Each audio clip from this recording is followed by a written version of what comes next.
Então, meus amigos, irmãos, irmãs, vamos começar os trabalhos dessa tarde, agradecendo a Deus, nosso Pai, por essa oportunidade. Trabalhos dessa tarde, de forma extraordinária, a nossa reunião em favor da nossa amiga querida Maria Alice, que se encontra em um momento de extrema provação.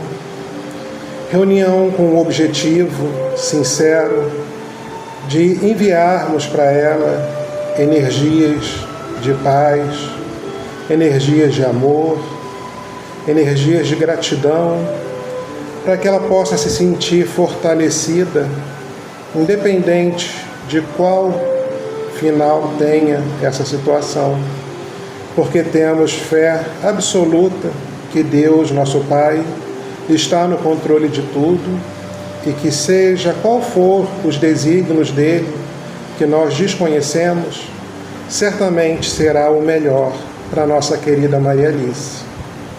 Então, para iniciar os trabalhos de hoje, vou pedir para nossa irmã Érica fazer uma página de leitura, de preparação do livro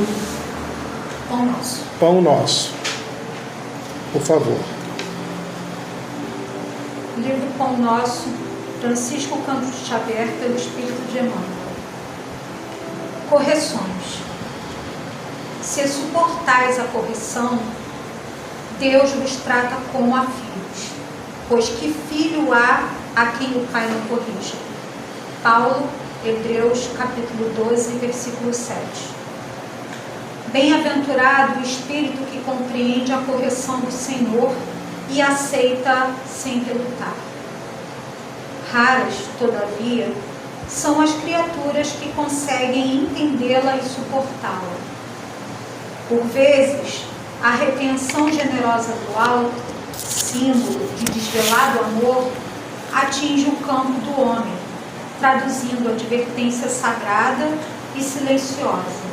Mas, na maioria das ocasiões, a mente encarnada repele o aguilhão salvador, mergulha dentro da noite da rebeldia, elimina possibilidades preciosas e qualifica de infortúnio insuportável a influência renovadora destinada a clarear-lhe o escuro e triste caminho.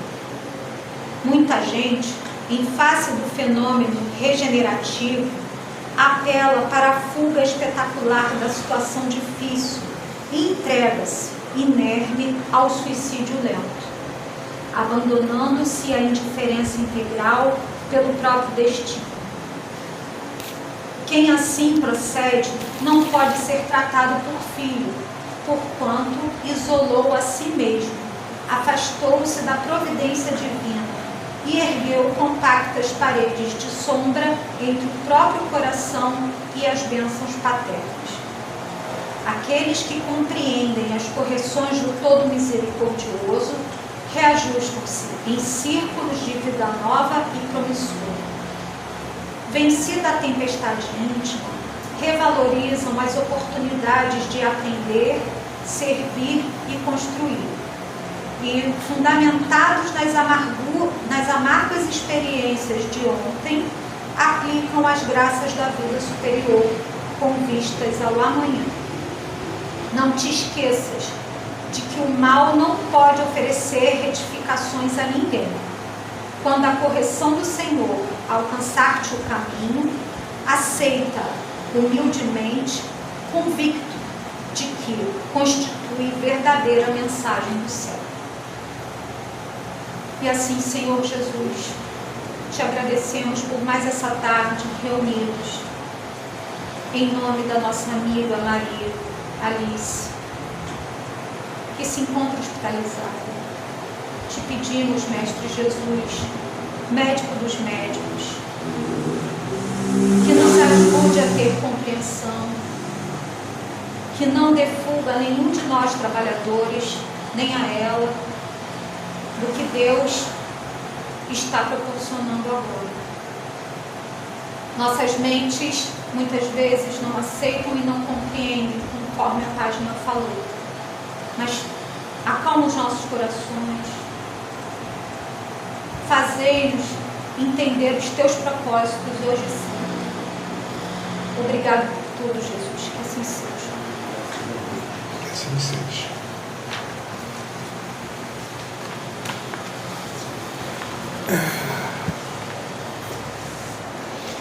Então, mais uma vez, boa tarde a todos. Como já foi dito, a reunião de hoje é uma reunião extraordinária em favor da nossa querida Maria Alice.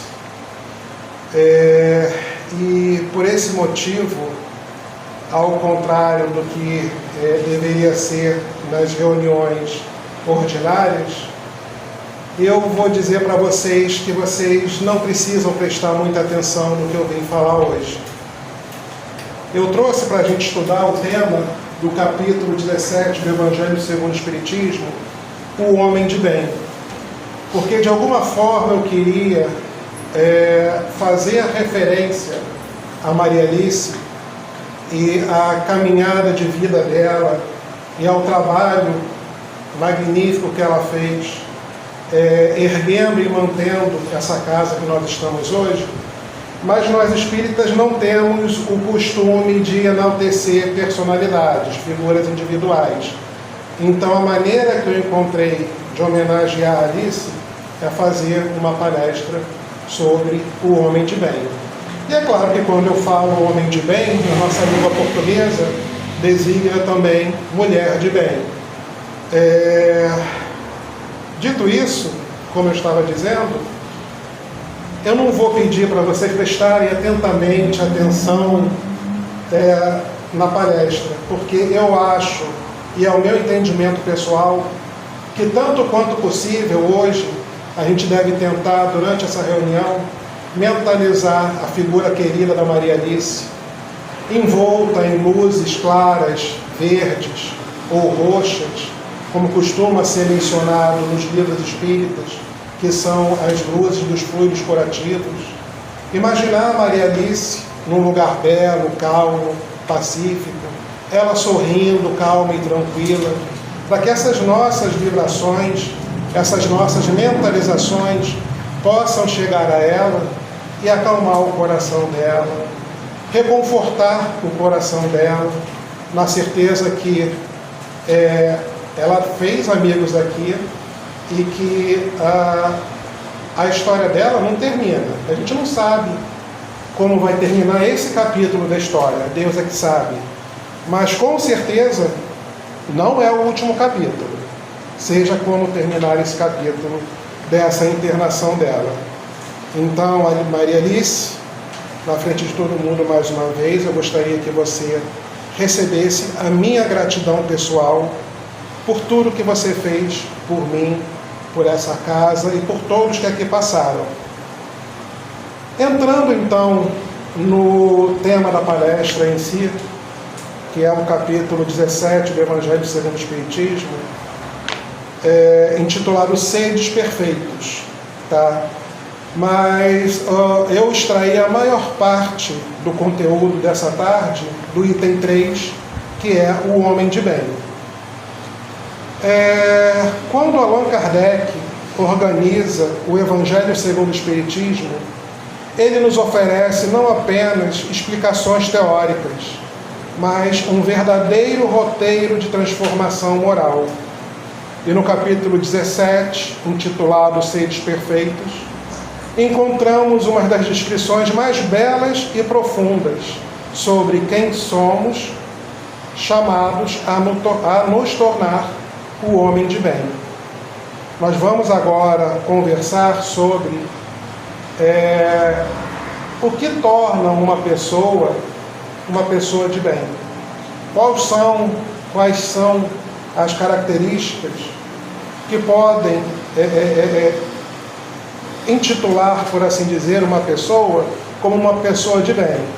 Eu já começo dizendo que são bastantes e que nenhuma delas é muito fácil. Mas vamos lá. Jesus nos diz: sede perfeitos, como perfeito é o vosso Pai Celestial. Então, olha só, já vamos começar dizendo que Jesus nos orienta a sermos perfeitos, nem igual a Ele. Ele nos orienta a sermos perfeitos como Deus, igual a Deus. Não sou eu que estou dizendo, são palavras de Jesus transcritas no Evangelho. O que nos causa, de certa forma, estranheza, porque nós entendemos perfeitamente que nós nunca seremos igual ao nosso Pai Celestial. Afinal de contas, Ele é Deus e nós somos suas criaturas. Mas só ressaltando que Jesus não falou para nós sermos iguais a Deus. Ele falou para sermos perfeitos, igual a Deus. É perfeito. Mal comparando, vamos dizer, existe o Fusca e existe a Ferrari. Existe um Fusca perfeito, que você olha naquele Fusca e diz, não tem nada para mexer nesse Fusca, ele está perfeito. Mas um Fusca perfeito não se compara a uma Ferrari perfeita. Então, mesmo que, ou melhor, mesmo quando alcançarmos a perfeição factível para nós, não nos igualaremos a Deus. Tá? É só para deixar claro isso. Continuando.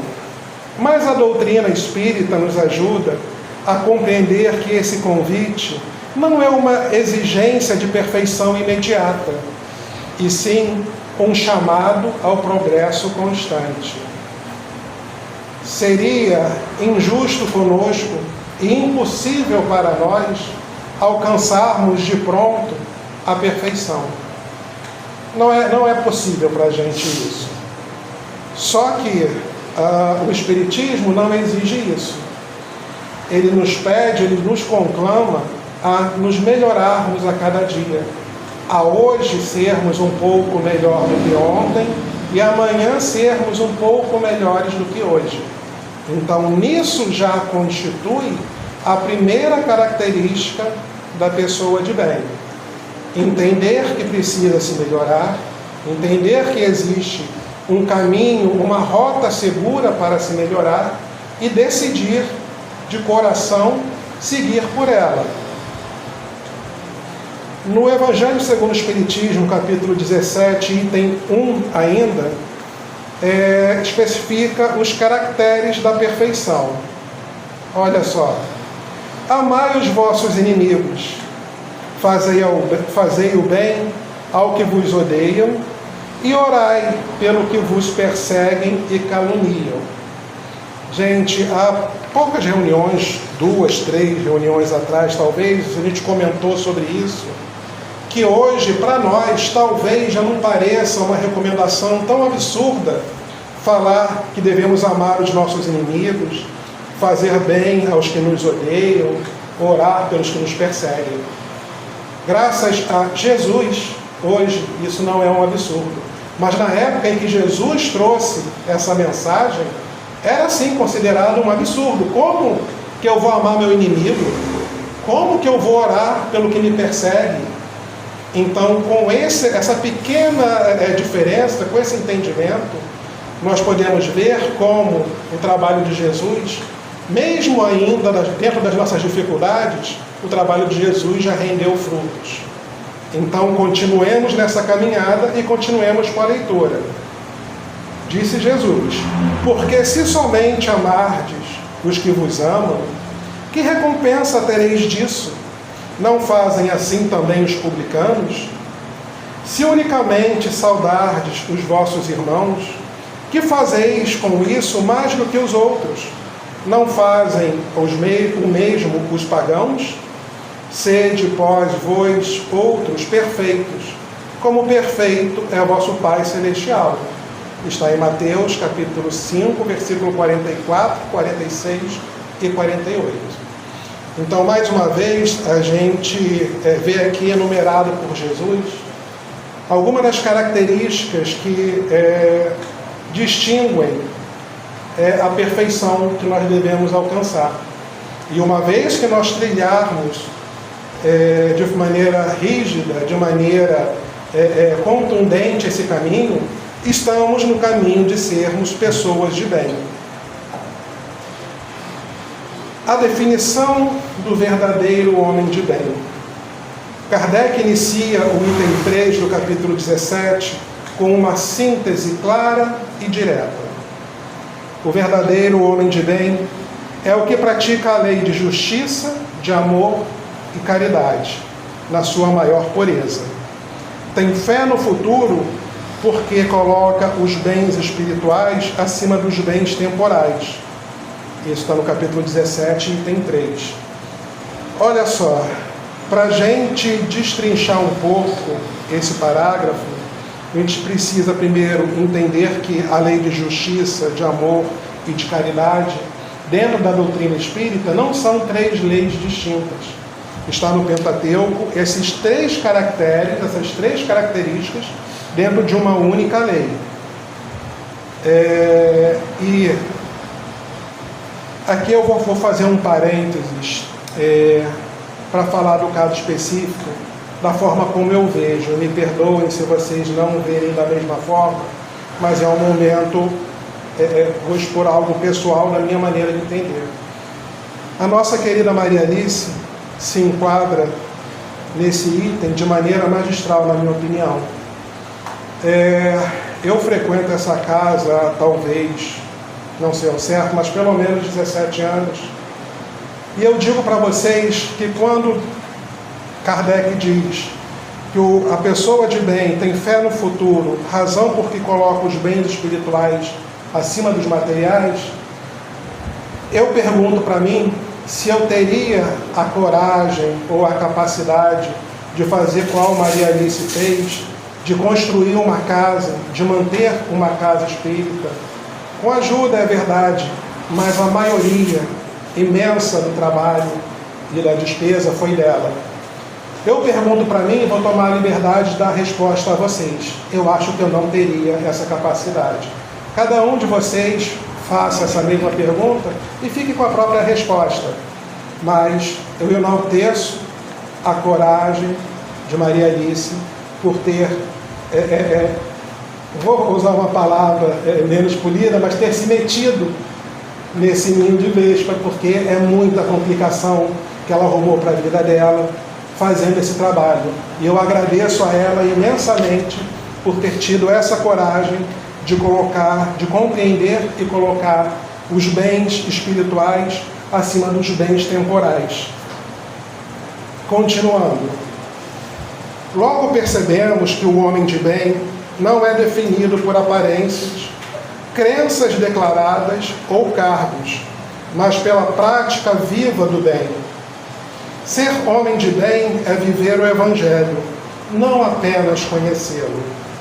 Mais uma vez, vou fazer relação à nossa Maria Alice, em que pese, claro, todos nós sabemos que ela tinha as suas imperfeições ainda, como todos nós o temos, mas ela, com a construção e o manter dessa casa, ela mostrou que ela estava intimamente comprometida em viver o Evangelho, não apenas em conhecê-lo, porque, afinal de contas, ela já frequentava casas espíritas em Niterói, ela já tinha o acesso ao Evangelho do nosso Senhor Jesus Cristo. Ela não necessitava, para conhecer o Evangelho, fazer essa obra que ela fez, mas ela resolveu dedicar os anos de vida dela a essa obra, a viver o Evangelho dessa maneira. Mais uma vez, obrigado por isso, Alice. Vamos falar agora sobre autoconhecimento e vigilância interior.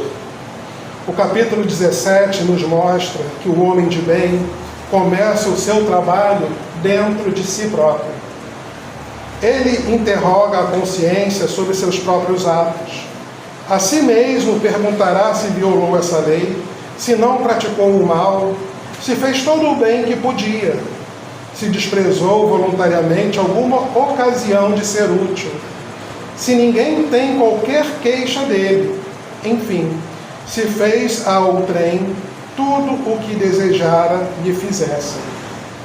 Então, essa é uma passagem muito importante e é um roteiro seguro, mais uma vez, para que nós nos tornemos pessoas de bem. Nós devemos sempre, tanto quanto possível, nos interrogar sobre a nossa conduta, sobre os nossos atos, sejam eles pequenos ou grandes, cotidianos ou esporádicos, e vermos se, em busca do que nos é benéfico, nós não estamos prejudicando outra pessoa. Então, com esse proceder, nós vamos certamente nos mantermos no caminho correto que nos leva a Deus, no caminho correto que nos leva a Jesus, no caminho que nos poderemos ser considerados pessoas de bem. Continuando, essa atitude revela humildade e responsabilidade espiritual. O homem de bem reconhece suas imperfeições. É o caso da autoanálise. Se perguntar se eu cometi algum erro contra, por assim dizer, a lei de Deus. Porque quando nós cometemos erros contra a lei de Deus, nós estamos nos desviando do caminho traçado por nós, pelo nosso Pai e por Jesus, e nos afastando dessa característica. Eu vou pedir licença para vocês mais uma vez, para contar a vocês um caso que só eu, Maria Alice, e talvez alguns amigos espirituais da casa conhecem. Antes de eu conhecer minha esposa Inês, isso talvez deve ter uns 15, 16 anos, eu andei numa fase meio turbulenta da minha vida e eu cometi alguns atos que intimamente eu fiquei me sentindo mal por tê-los cometido. E como a gente não deve guardar coisas que nos fazem mal, eu compartilhei isso com Maria Alice, esse meu sentimento e o que eu tinha feito de errado, que eu não vou contar para vocês, não vou ficar curiosos, eu não vou contar, na certeza que Maria Alice ia me passar um sermão, ia me dizer como foi errado tudo que eu fiz, e eu ia sair dali aliviado por ouvir um belo do sermão que eu certamente merecia. Mas, para minha surpresa, Maria Alice sorriu para mim, eu não lembro as palavras exatas dela, mas falou: não se preocupa, Jesus entende e perdoa, e Ele tem certeza que você entendeu e que não vai mais cometer esse erro. Gente, eu juro que eu estava esperando levar o maior sermão da Maria Alice, que quando ela começou a falar, eu fiquei até um pouco decepcionado, que eu queria ouvir aquele sermão porque eu achava que eu merecia ouvir aquele sermão. Só que, olhando em retrospectiva, hoje, 15 anos depois, eu penso que se talvez ela tivesse me dado o sermão que eu esperava, eu, pela minha sem-vergonhice natural, talvez cometesse o mesmo erro depois. Mas ela me disse que Jesus entende a minha imperfeição, que Ele perdoa a minha imperfeição e que confia que eu não vou errar de novo. Então ela colocou em cima de mim todo o peso da confiança de Jesus. Então aquele erro eu não cometi nunca mais. Outros talvez, mas aquele não. Então, como o perdão que Maria Alice inspirou em mim foi capaz realmente de me surpreender e de me ajudar a não cometer mais esse erro, ao invés do esperado sermão que eu vim pronto para receber. Continuando, eu falei isso porque reconhece as suas imperfeições, como eu reconheci que eu errei e vim até Maria Alice abrir meu coração. Outra característica do homem de bem: não terceiriza a culpa. Isso para nós espíritas, eu que sou espírita desde, sei lá, dos meus 5 anos, desde que eu me lembro praticamente, quantas vezes eu já não vi um irmão espírita dizendo que errou porque estava obsediado, ou que fulano errou porque estava obsediado. Talvez ele tivesse obsediado, diria até que é bem provável que tivesse, mas a culpa não era do obsessor. O obsessor era no mínimo um comparsa. Quem erra, erra por conta própria. Vamos evitar isso. Entende que a reforma íntima é tarefa pessoal e intransferível. Ninguém vai me mudar. Eu posso ouvir sermões, posso ouvir conselhos, mas eu vou mudar as minhas imperfeições e transformá-las em virtudes o momento que eu quiser, o momento que eu entender que é o melhor para mim. Por mais que eu ame o meu filho Natan, a minha esposa Maria Inês, por mais que eu ame todos vocês, meus irmãos, eu não posso embutir características em vocês que não são próprias de vocês. Cada um de nós temos que nos melhorar. Ele não se diz pronto, ele se esforça para fazer a mudança. Isso também, vou pedir mais uma licença para contar como, quando eu fui convidado pela Maria Alice para as tarefas mediúnicas da casa, eu falei para ela, em alto e bom som e com todas as letras: Alice, eu não estou pronto para isso. Porque nós temos a convicção, o costume de nos diminuirmos. Nós temos essa frase tão dita: eu só sei que nada sei, mas a gente sabe um pouquinho. O nosso problema é achar que sabe mais do que sabe. Mas não, a gente sabe um pouquinho. E a Alice falou para mim também, eu não lembro as palavras exatas, mas não, você está pronto para começar, o resto você vai agregando, o resto você vai aprendendo. E assim foi, e isso já se vão mais de 10 anos, e hoje nós temos condições de, bem treinados pela Maria Alice, mais uma vez obrigado por isso, Alice, de dar continuidade nos trabalhos da casa, na falta dela. Sabe que todas as vicissitudes da vida, todas as dores, todas as decepções, são provas ou expiações, e as aceita sem murmurar. Na página que nossa irmã Érica leu, um dos trechos dizia: aceitar sem relutar. E eu separei um trecho que fala igualmente: aceitar sem murmurar. Nesse momento de provação que a nossa querida Maria Alice está passando, eu tenho no meu coração a convicção que ela está aceitando a situação em que ela se encontra sem murmurar, sem relutar. Eu tenho a certeza também, porque eu sei que ela é bem turrona, de que feliz ela não está. Eu imagino na minha cabeça ela assim: que droga de situação, mas eu não vou reclamar.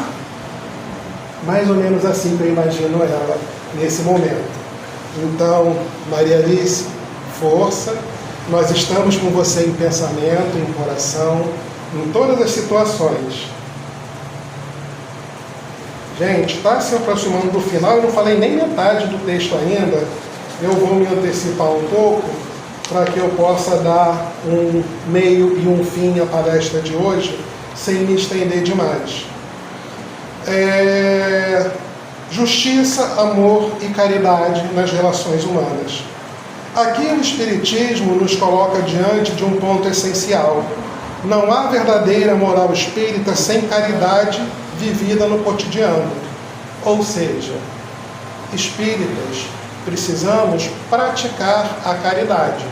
Não adianta simplesmente estudar, não adianta simplesmente frequentar a casa espírita, se não formos praticantes da caridade. Mais adiante lemos: nunca use de represálias. O exemplo de Jesus perdoa as ofensas, esquecendo os agravos. Vide a história que eu contei da Maria Alice, que me inspirou o perdão em vez de me repreender. Domínio das más inclinações. O Evangelho é muito realista ao afirmar que o homem de bem ainda convive com as tendências inferiores, mas não se deixa governar por elas. Luta contra as suas más inclinações e não se compraz em humilhar ninguém. Isso é uma coisa que muitas vezes a gente esquece e a gente comete o erro de achar que, porque determinada pessoa está numa casa espírita, porque determinada pessoa está numa igreja católica ou num templo protestante, ela tem que não errar. Não, gente, nós estamos na casa espírita porque nós ainda somos imperfeitos. Os irmãos católicos, protestantes ou de qualquer outra denominação estão numa religião buscando se melhorar. Então, consequentemente, eles ainda trazem imperfeições. Não achemos que espíritas são perfeitos. Não achemos que nenhuma pessoa que passou por esse mundo, além de Jesus, era isento de defeitos.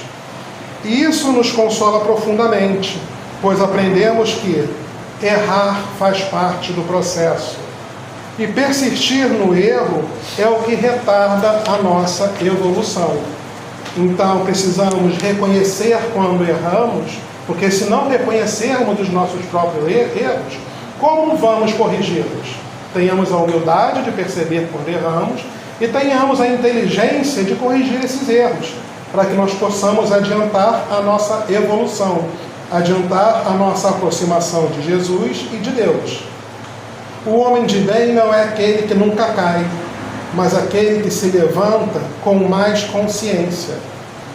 Tenhamos consciência dos nossos erros, tenhamos consciência das nossas quedas e tenhamos consciência que depende de nós o reerguimento. Desapego e confiança na vida futura. Outro ponto fundamental do capítulo 17 é o desapego aos bens materiais. Usa dos bens terrenos com desprendimento, porque sabe que apenas lhe foram confiados e ainda tem fé no futuro. Por isso baseia suas esperanças nas promessas da vida futura. Mais uma vez lembrando o exemplo de Maria Alice, que tomou para si a tarefa de erguer essa casa, enquanto poderia ter gasto todo o tempo e todo o dinheiro em benefício próprio apenas. Seria a coisa normal, infelizmente, no nosso mundo ainda. Mas a Maria Alice foi diferenciada do normal, ela se colocou acima do normal. Obrigado mais uma vez por isso, Maria Alice. O homem de bem compreende que a terra é escola, não destino final. A verdadeira riqueza está no progresso do espírito. Nada do que é material levamos conosco, exceto o bem que fazemos. Dessa última frase aqui, eu lembro também do meu querido avô, que tinha uma frase que ele repetia muito. E mesmo eu tendo no falecimento dele 12 ou 13 anos, eu me lembro ainda hoje dele falando isso. O que se leva da vida é a vida que se leva. Então, dessa vida, a gente só leva os amigos que fizemos, o bem que fizemos, as nossas obras que beneficiaram a mais do que simplesmente a nós. Tal qual fez Maria Alice. Mais uma vez, obrigado, Maria Alice. O homem de bem na prática diária. Observemos como Kardec descreve um ideal absolutamente aplicável ao cotidiano. Compreende todos os homens como irmão, sem ódio, sem ressentimento e sem rancor. O Espiritismo nos ensina um caminho seguro de conseguirmos nos tornar pessoas de bem, de conseguirmos nos aproximar de Jesus e de Deus, sem grandes saltos evolutivos, com pequenas ou grandes, por que não, ações diárias. Deus coloca no nosso caminho, certamente, todo dia, pelo menos uma ou duas oportunidades de fazermos o bem, de fazermos diferença, talvez não para 15, 20 mil pessoas, mas fazermos diferença para uma pessoa.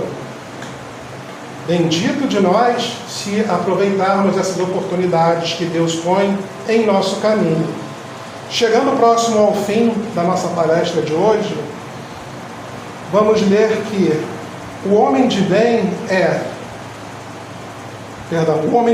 tem paciência no lar, agir com honestidade no trabalho, exercitar tolerância nas diferenças, espalhar paz onde antes havia conflito. São 1, 2, 3, 4 itens que não são tão difíceis para nós executarmos diariamente. Paciência no lar, talvez seja o mais difícil. Agir com honestidade no trabalho, tolerância nas diferenças e espalhar paz onde havia conflitos. Comecemos com esses atos ao nosso alcance, para talvez depois fazermos coisas de maior alcance. E como conclusão, o Evangelho, no capítulo 17, não nos convida a apontar quem já é homem de bem, mas a refletir. Em que ponto da caminhada eu estou hoje? O Evangelho não nos ensina a julgar, a decretar se fulano, beltrano ou ciclano são pessoas de bem. Ele nos estimula a rever os nossos atos, rever a nossa vida cotidiana e entender em que estágio nós estamos. Então, de tudo que eu li hoje, eu devo aplicar isso para minha esposa, para o meu filho?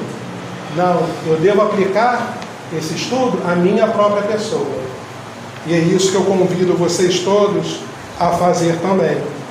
E mais uma vez, agradecendo a nossa querida Maria Alice pela oportunidade de estarmos aqui hoje nessa casa reunidos, graças à abnegação e à força de vontade dela, que onde ela estiver, ela receba o nosso amor, o nosso carinho, a nossa gratidão, e que ela se sinta fortalecida por esse sentimento.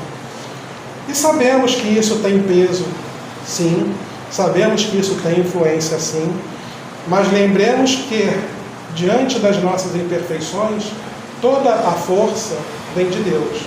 Que ela continue onde estiver, fortalecida no amor de Deus, fortalecida na resignação sobre os desígnios de Deus que se aplicam a todos nós.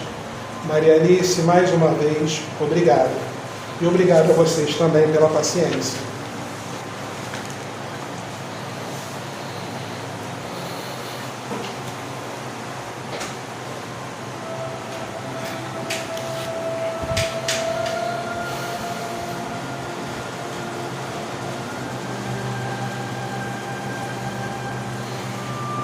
Então, amigos queridos, irmãs queridas, vamos começar a parte final do nosso trabalho nessa tarde de hoje, fechando nossos olhos, com calma, controlando a nossa respiração, acalmando nossos corações e mentalizando a nossa querida irmã Maria Alice, com seu semblante calmo e sorridente, cercada, envolta em belas luzes curativas, em belas luzes calmantes, numa bela paisagem calma e pacífica, cercada de benfeitores espirituais, amigos trabalhadores dessa casa do plano invisível, que ela se sinta amada, que ela se sinta protegida, que ela se sinta grata a Deus pela oportunidade que recebeu, que ela sinta a gratidão que emana dessa palestra, que se dirige até ela, que ela se sinta vitoriosa em suas batalhas. Sabemos, Pai, que todos somos ainda imperfeitos. Sabemos, querido Pai, que precisamos caminhar muito ainda dentro dos seus desígnios para sermos filhos realmente agradáveis a Ti. Mas, tal qual nossa irmã Maria Alice, também estamos nos esforçando, Pai. Rogamos pela sua misericórdia, pela sua paciência para conosco. Rogamos, Pai, que envolva a nossa irmã Maria Alice com o seu amor, que ela se sinta fortalecida, que ela se sinta amada e querida. Pedimos, Pai amado, pelos trabalhos também realizados nessa casa. Nós temos as palestras públicas de segunda-feira, onde tantos e tantos irmãos dos dois lados da vida vêm até essa casa receber gotas do Evangelho trazido até nós pelo seu Filho amado Jesus Cristo. Temos os trabalhos mediúnicos da quarta-feira, Pai, onde aprendemos e trabalhamos em amparo aos irmãos desencarnados que até aqui são trazidos para receberem o lenitivo de suas dificuldades, para receberem instruções e amparo seguro para a continuidade da sua jornada evolutiva. Confiamos, Pai querido, no seu amor e na sua misericórdia. Que os irmãos espirituais, trabalhadores da casa, possam ir até a Maria Alice e envolvê-la com fluidos calmantes, com energias revitalizantes, para que ela possa se sentir confortável e protegida. Que esse mesmo trabalhador também ampare todos nós, amigos e familiares da Maria Alice, que também estamos juntos, precisando dessa força. Sabemos, Pai, que toda energia boa emana de Ti, e rogamos que nos fortaleça com ela. Agradecemos a Maria, nossa Mãe Santíssima, por honrar essa casa com o seu nome e com a sua santa presença. Agradecemos a Jesus, nosso mestre e amigo, por ser a luz no nosso caminho, por ter vindo até nós trazer o seu Evangelho, que nada mais é do que as leis divinas de amor e de caridade. Agradecemos a todas as forças do bem que agem no mundo em busca de trazer, de semear, de multiplicar a paz, a concórdia e a felicidade. Sabemos que caminhamos lentamente, mas queremos crer que caminhamos seguramente em direção a Deus. Muito obrigado, Pai querido, Mãe Maria, querido Mestre Jesus, por mais essa oportunidade. E que ao daqui saiamos, possamos levar conosco um pouco dessa energia para compartilhar com quem conosco convive, com os nossos familiares, com os nossos vizinhos, com os nossos colegas de trabalho. Muito obrigado. Graças a Deus.